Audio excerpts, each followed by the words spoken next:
ons oor die feit dat iemand na jou toe gekom, iemand wat verwerp was en geminag was, en hy het gesê dat hy gekom het om die vriend van die minstes, die laastes, die verlorenes, die sondaars en die uitgeworpenes te wees. Hierdie iemand was Jesus Christus.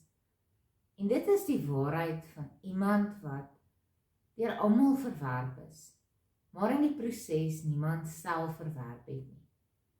En hy het sy hande opgesteek vir my, vir jou, om aan die kruis vasgespijker te word. Die wonderlike is dat Jesus jou by die naam ken. En dan sê hy ook, jy is sy vriend.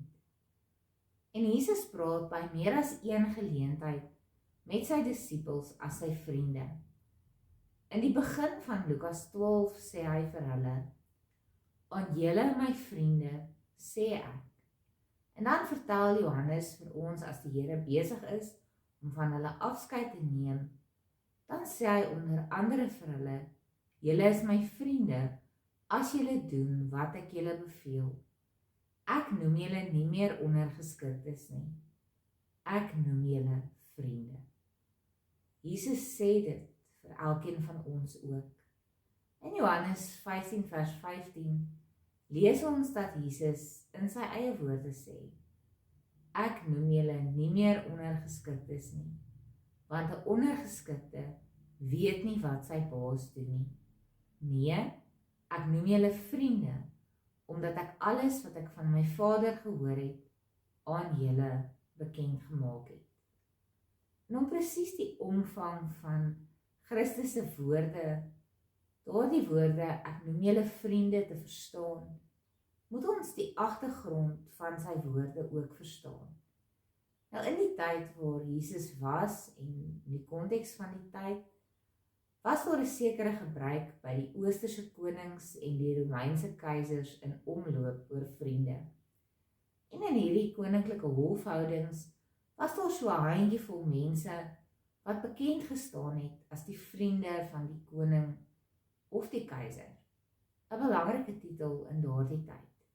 Want hierdie vriende het in alle tye vrye toegang tot die keiser of die koning gehad. Hulle kon sommer selfs aan die begin van die dag by die koning of die keiser se slaapkamer instap. En die koning of die keiser het met sy vriende gepraat voordat hy met sy generaals, sy leiers of sy ministers gepraat het. Die vriende het die nouste kontak met die keiser of die koning gehad. 'n baie spesiale band om te kon hê. En teen hierdie agtergrond noem Jesus ons sy vriende. Ons het vrye toegang tot hom ten alle tye en hy praat met ons oor wat op sy hart is vir ons. En dalk verstaan ons nou beter hoekom dit so spesiaal is om te kan sê, Jesus Christus noem my vriend. Dit is spesiaal want ons kan enige tyd na hom toe gaan. En vir so 'n vriend moet ons tyd maak en kosbare tyd saam met hom deurbring. Ons geestelike lewe sal baie arm bly as ons die geleentheid laat verbygaan om kwaliteit tyd saam met Jesus deur te bring. En ons weet ook dat dit deel is van die basis van ware vriendskap, om tyd met 'n vriend deur te bring. En dan is die woorde wat iets van vriendskap sê natuurlik ook nie vir ons onbekend nie. Vriend is iemand wat ons nie voor hoef te verduidelik nie. 'n Vriend weet wat en wie jy is. Hulle ken jou van binne en buite en hulle is ewe lief vir jou, ondanks die binne en die buite. Wat 'n voorreg is so 'n vriendskap nie. Net selfs om 'n vriend te kan hê nie.